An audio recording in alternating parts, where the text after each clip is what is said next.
hot cuppa and relax. It's Afternoon Karak with Aisha Al-Mazmi and Mikhail Atiyah on Pulse 95. Yesterday I was out with my family, as one does during the weekend. We were having lunch and they wanted to have dessert, and I did not really feel like having dessert at that moment. So what else do I order other than a green tea? And everybody who knows me knows that I just love me some green tea, whether it's sencha, hojicha, matcha, gunpowder, and basically any sort of green tea. I just love them. They're my favorite type of tea. So I order it, and I do not really think about the fact that the water is a little bit too hot for the green tea. Now, here's the thing. I know coffee drinkers and tea drinkers, basically tea and coffee connoisseurs, probably know that some teas and some coffee beans do not bode well in certain temperatures. And for some reason, because I'm so used to making green tea for myself and knowing the exact temperature you're supposed to brew your green tea in, I put in my tea bag a little bit too early, and I just tasted burnt green tea, and I did not enjoy it at all. And it just made me realize, how picky I am sometimes when it comes to those things, but also made me realize that sometimes those things kind of happen. And I was like, oh well, it was my mistake mostly for realizing that the water is not realizing that the water is too hot. And it's just funny to me how there are a lot of people out there who are incredibly picky about specific things, especially when it comes to food and drinks. And of course, coffee drinkers come to mind in an instant because of how picky they are about the certain conditions that you brew their coffee in, the way they roast it, the way it was grind, whether it was too fine or should it be a little bit coarse. And same thing goes for tea, because what a lot of people don't know is that you don't need boiling hot water for every single type of tea. That's why a lot of people probably do not enjoy a lot of teas, because they're overbrewed. Same goes for coffee and other foods, most likely. I'm pretty sure there are people who are probably very particular about the way they have, maybe their cucumbers. I'm not sure, honestly. Their fish, maybe. Definitely meat. And I know a lot of people on the internet always argue about the way you should be cooking your steak. And even though I am not a big fan of well-done steak, but to each their own, right? But welcome to the Afternoon Karak. I'm Aisha Al-Mazmi, running solo for yet another week as Mikhail is enjoying some much needed, much deserved me time on his annual leave. Today I'm going to be reviewing none other than Kate. We spoke about this movie a good while back, Mikhail and I. We spoke about the trailer and the fact that we are super excited to see Mary Elizabeth Winstead once again tackling another action role. We're going to be talking also about Marvel's latest update, because they just released a couple of dates all the way in 2024, and they slotted in some movies, but they don't know. They haven't announced what they are. So join in. We're going to be guessing exactly what those movies could be. We also have a massive celebration. I say massive because it is an integral part of the Afternoon Karak, and it's an integral part of my life and also Mikhail's. And hint, it's two words. Starts with V and a G. You guys should know what it is if you've been tuning into the Afternoon Karak. We're also going to be talking about the PlayStation Showcase 2021. There were some really big announcements and so much more. Join in the conversation. Keep me company as I keep you guys company from 4 p.m. till 5 p.m. Text me 4215 Etisalat, or do stay tuned and stay locked to Pulse 95.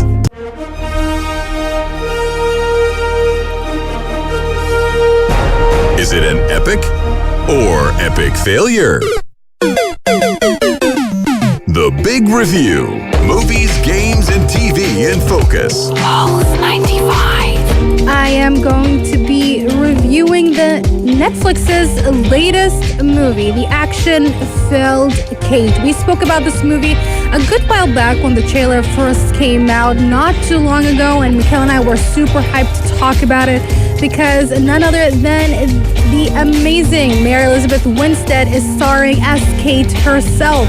Now, the movie is set in Tokyo, Japan, and it is about Kate, who is an assassin who gets poisoned by by something quite radioactive. I believe it was plutonium-204. I don't think that is a spoiler, and do not worry, guys. If you haven't watched the movie, this is going to be a spoiler-free review, as usual.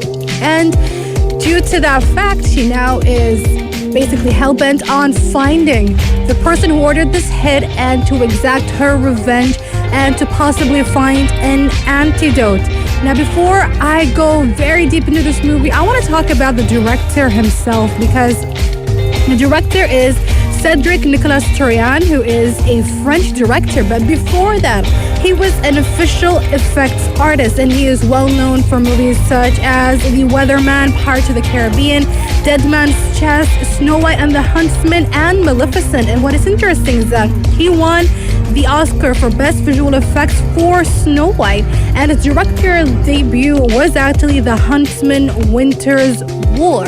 And I can see that this person was not, I wouldn't say he's not a good director, but no, not that. It's just the fact that he had a very different vision, and I can see it now. I understand why. It is simply because he was a visual effects artist first. And the reason why I say this is because of the action scenes themselves. Now, when I was watching these action scenes, they felt realistic. This makes absolutely no sense, and all the sense if you watch the movie. Because if you've been watching action movies, and I'm pretty sure you've at least watched one, if not 20 of them, you'd feel that there's that sense of, that urgency, that action. Well, it is action, an action scene, but it is very dynamic. It really does feel like this is part of a movie. This is where I feel like when you're watching an action movie, you kind of suspend your belief for a second, because you're like, yes, this is something happening with somebody who is like an assassin, a hitman, somebody who is, in a way, like, who is a professional, basically. And I'm not saying that Kate in this movie was not a professional. No, she's a well-trained assassin. She has been trained since she was probably a preteen, if not younger than that. She is very good at what she's doing. But two things. Kate's actual look as a person, as an assassin, it is so ordinary. Like, she actually blends in. Like, if there are, I'm pretty sure there are, most likely, assassins and hitmen and all those kind of people, basically those kind of professionals, that when they exist in real life, they don't really stand out. But if you think about all those big action movies, whether it's Bond or Jason Bourne, you see that there is something about them that often stands out as a person, that I feel like if you come, pass by them in real life, you might be like, this person kind of looks fishy. They look kind of weird. They feel like out of place. Meanwhile, Kate herself, again, just looks like an ordinary person. And same goes for those fight scenes. They weren't too I cannot think of a word more than action-y, but they are filled with action, obviously. But I think you guys need to watch it to understand what I'm trying to say, because it was a very interesting outlook. And I believe that, again, it's probably because the director was a visual artist first, visual effects artist first. And this is where probably his vision is quite different than somebody who comes from a different background. And I appreciate it because it gave a different, I'd say, touch or level or note to this movie. It felt very human. And obviously, Mary Elizabeth Winstead's acting was out of this world, because obviously her health was degrading throughout the entire movie. And the way she was acting through it, where you actually felt that, yes, this person is very, very hurt. You can feel her pain through the screen, and I appreciate that very much. Again, you cannot expect anything less than Mary Elizabeth Winstead. And also, we have to, give a nod to the amazing Woody Harrelson. His acting, even though he is one of the main characters, we do not see him that often, but he is an integral part of this movie. Now, some of you might watch this movie and think lots of things happen in such a little time, but again, that is, she had a sense of urgency. The movie happens in less than 24 hours. The doctors tell her, you have around 24 hours to live. So that is a little bit expected, that there is a sense of urgency. And of course, she goes in and tries to create chaos within the Yakuza. So it only makes sense that, she basically wreaks havoc in a couple of hours, around 12 hours, if not a little bit less than that. So I really appreciated the movie. It was a lot of fun to watch. The acting, and whatnot, I was kind of interested in Annie's character, who was the little girl that she bumps into and tags along with her in the entire movie. Now, it was an interesting take on a child, and what I appreciated about her is that she actually felt like an actual child. And you might think that, yes, I mean, most of those kids that we see in action movies, because this is a well-known trope in a lot of action movies where there is a child that becomes part of this entire, mess, and they have to tag along, etc. It's not something new. In fact, when I first watched the trailer and I found out that they're gonna, play on this very repetitive trope, I was like, again, really? Are we seriously gonna be having this again in another movie? But I did not hate it that much because, one, she was a very interesting child. Mostly because of her background, that's one thing. And also because she really did feel like a preteen. Like, she would actually have felt like a preteen that I would bump into, who is hyperactive and is kind of rude, kind of mean, and does not think before they speak. That is a typical preteen, so I appreciated that.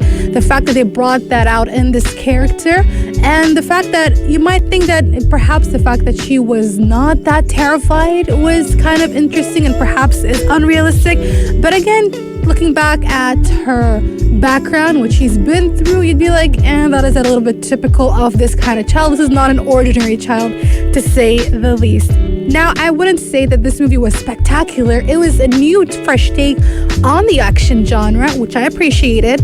But there were the repetitive tropes. There were some, I'd say, a little bit of stereotypical, some typecasting, etc. Like things, because we're in Japan, so there is a sword fight happening. And I'm like, is that necessary, really? And the whole thing with honor, I appreciate that and whatnot. Again, taking some nuances from Japanese culture, but sometimes it's a tiny bit too much. I mean, just a little bit, tiny bit too much. Not in the sense that they are making fun of the culture, but perhaps they're like, is this necessary? Do we really need to go that far over here? But again, it was quite interesting, quite fun to watch, which is why I'd say I'd give it a solid 7 out of 10. It is available on Netflix, guys. Check it out. It came out only 2 days ago on Friday. Still fresh. It is the second most watched movie on the UAE's list. And I think it is worth the watch with your friends. Maybe not your entire family, maybe the adults, because there are obviously there's a lot of violence. And actually, let me talk about that a little bit, because the violence wasn't too much. Again, hear me out. This doesn't make sense until you guys watch it. Like, there was blood, but only bloodshed when it's necessary. As in, the scenes that were depicted, the graphic scenes were not over the top, which again, Michaela and I often talk about that. And we appreciate when there is, when they basically tackle this sort of genre in a smart way, because there is such a thing as too much bloodshed and too many graphic scenes, and there is such a thing as too little, depending on the genre and the message that they're trying to portray.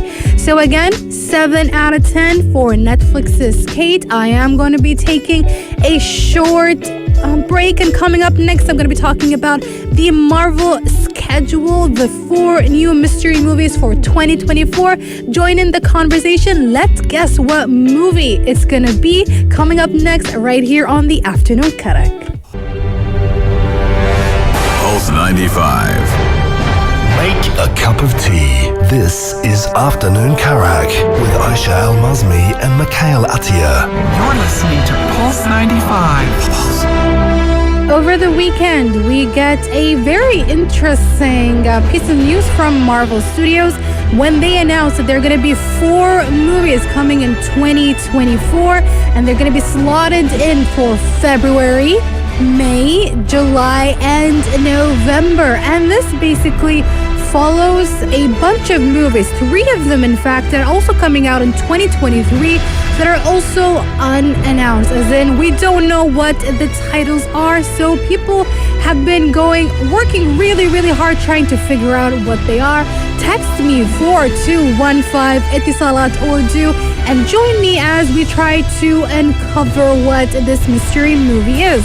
So far, we know for sure what is happening this year. Obviously, we had Black Widow, Shang-Chi, Eternals and Spider-Man coming in November and December, respectively. Doctor Strange 2022, which is around March. Thor, Love and Thunder in May. Wakanda Forever, July. And The Marvels in November 2022.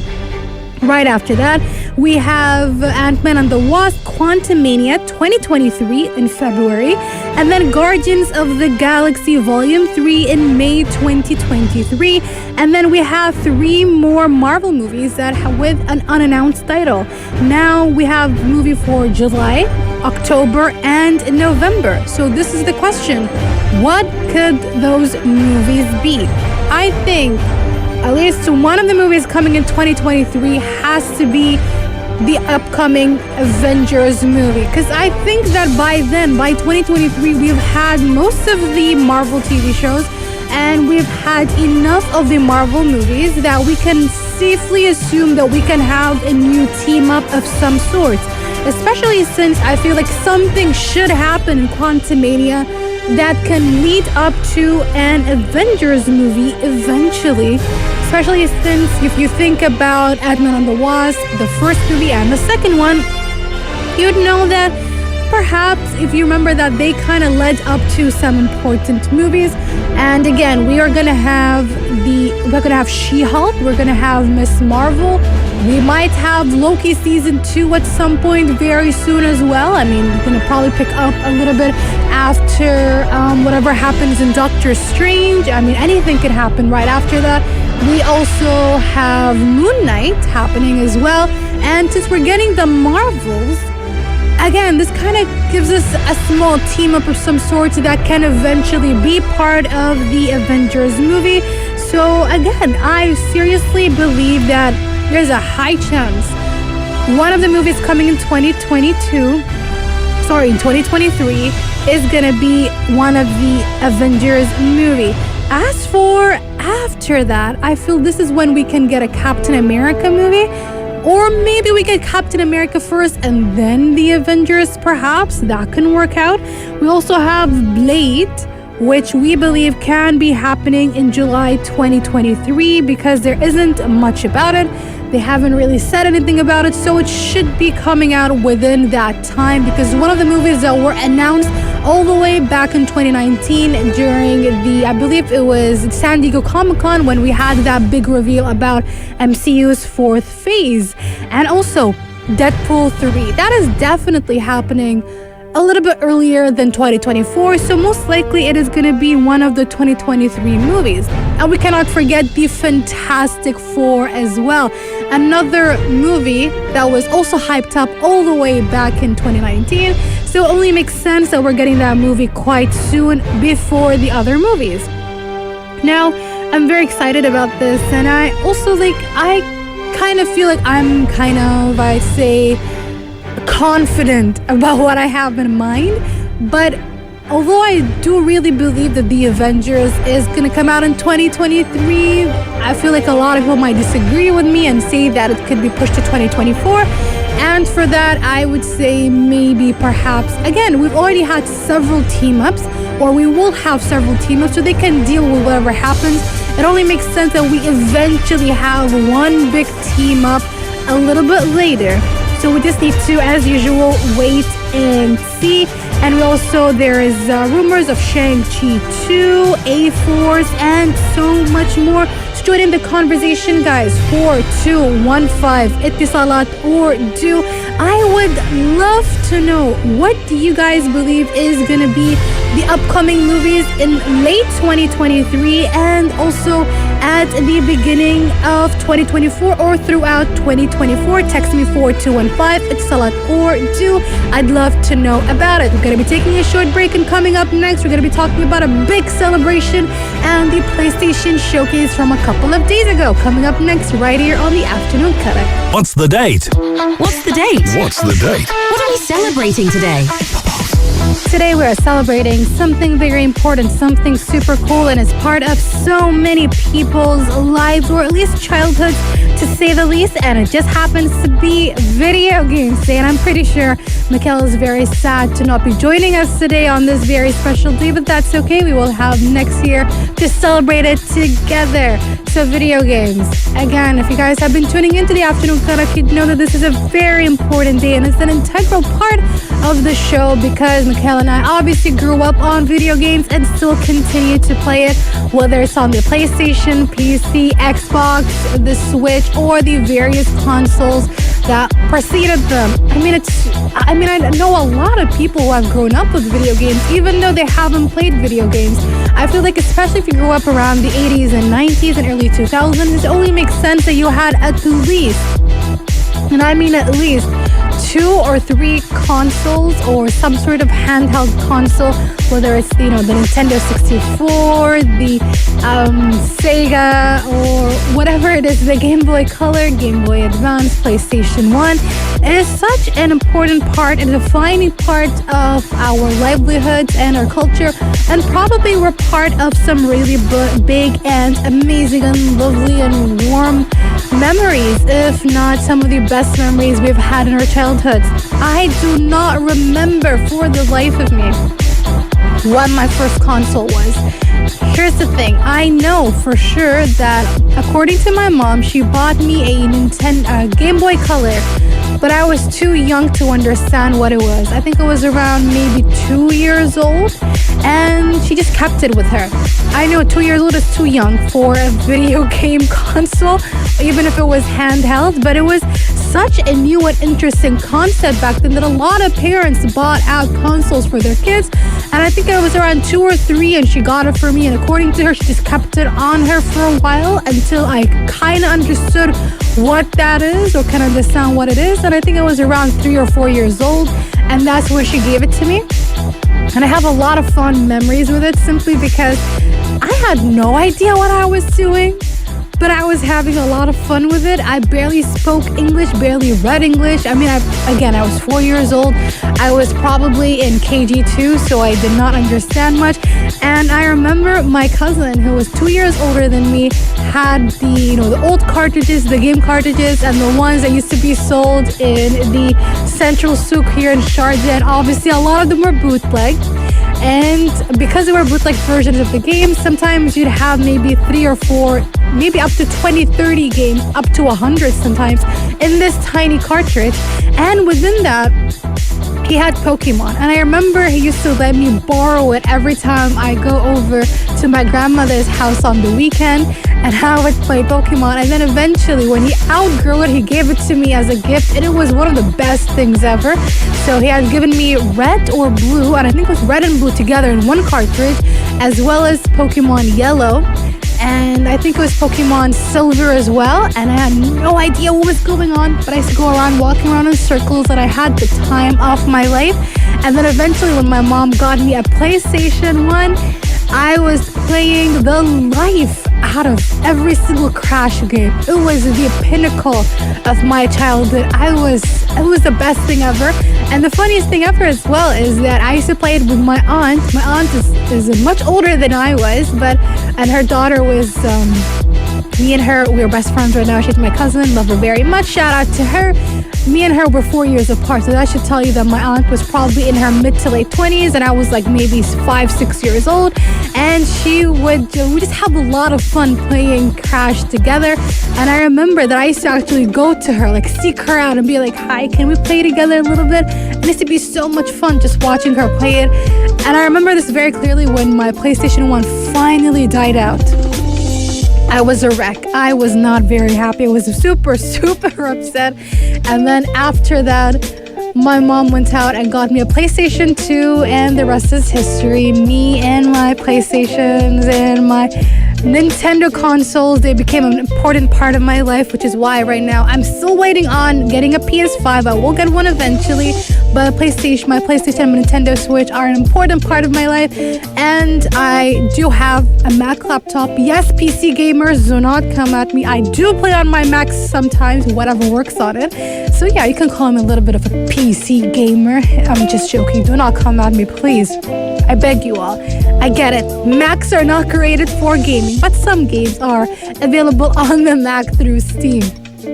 So yeah, a big part of my childhood. It is a big part of my life right now, and I hope that inshallah in the future my kids are also gamers and they can play whatever game they want as long as I can watch them, obviously. And even though Mikhail might say that he does not want his kids to play Fortnite, my kids can play Fortnite if they want to. Text me 4215 Salat or do. I'd love to hear from you guys. Right before the break, right before these sports headlines, I was talking about the upcoming lineup for the MCU in 2024 and late 2023. I've got the lovely Hind, our Marvel overseer. Hello, Hind. Miss you very much. She says, I think you're right. Avengers or New Avengers, Captain America 4 and the Fantastic Four, a very strong possibility. She says Shang-Chi 2 is also a possibility after the great success it had, and she's very excited for all of them, and so am I, and I'm pretty sure so are a lot of the MCU's fans and comic fans all over the world.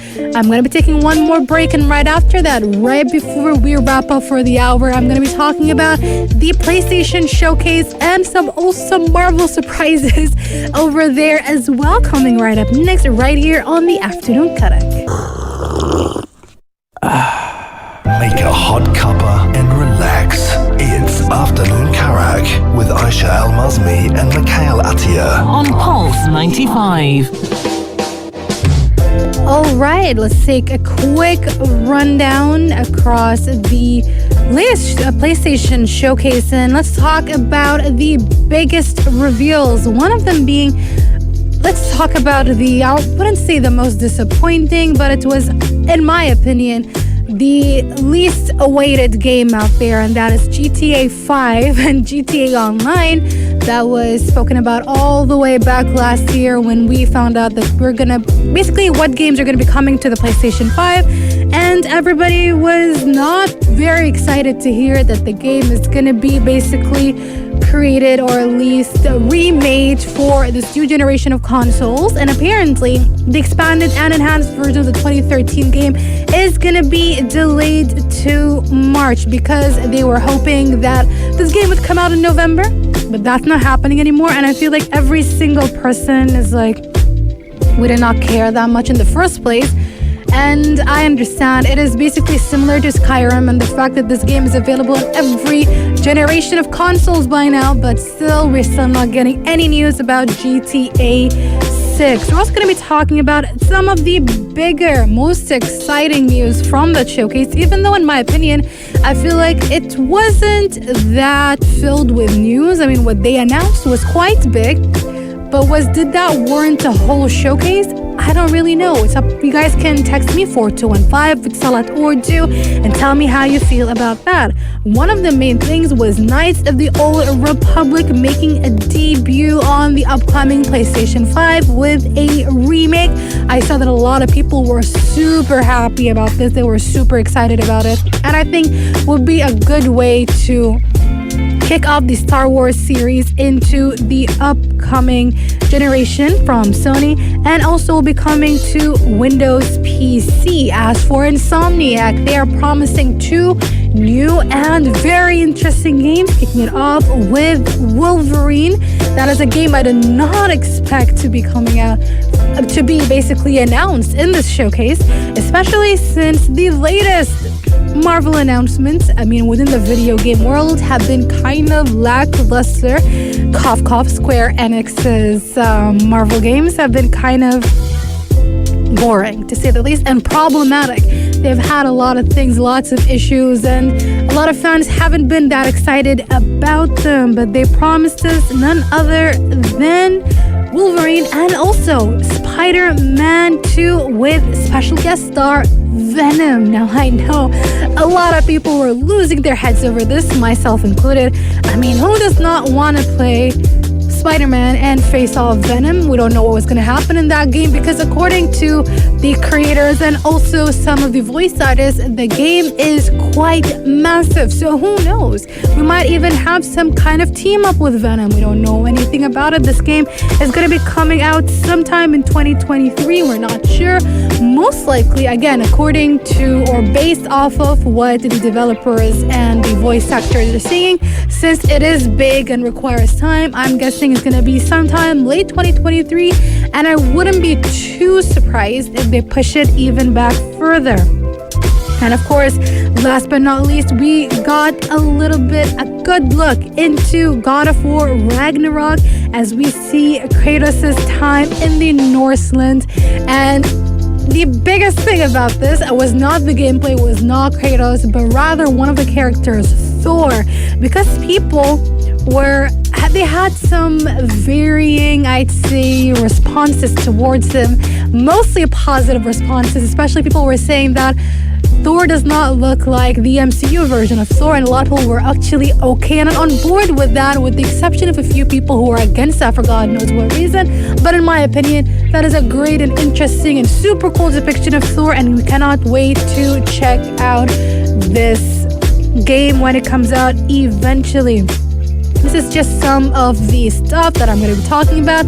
Guys, check out the videos. I mean, they were quite interesting. You have to watch all the gameplay and the trailers that were available on that showcase. But again, in my opinion, it wasn't that big of a showcase. I don't feel like it warranted a showcase. Maybe they should have waited a little bit longer to combine some things before speaking. But again, it was still a good amount of surprises and a good amount of announcements in comparison to other PlayStation states of play and other showcases.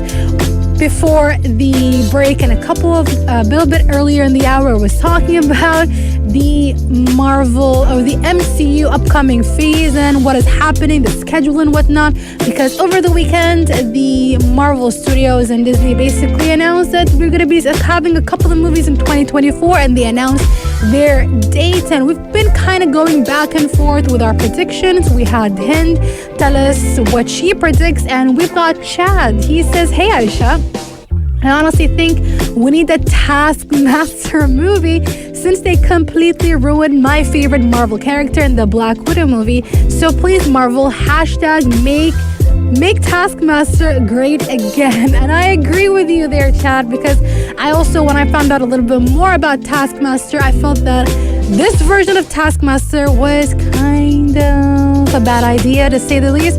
They could have gone in a different, separate way. Again, we were trying not to delve into spoiler territory back then, but again, I'm not going to go into spoilers again, simply because I don't want to reveal who Taskmaster is in that movie. But it wasn't the Taskmaster you expect, and who knows, maybe Marvel can retcon it and start off anew in the upcoming couple of years. Who knows? I mean, Marvel can easily do that, and it could be part of the multiverse as well. Who knows? But yes, I agree with you, Chad. # make Taskmaster great again.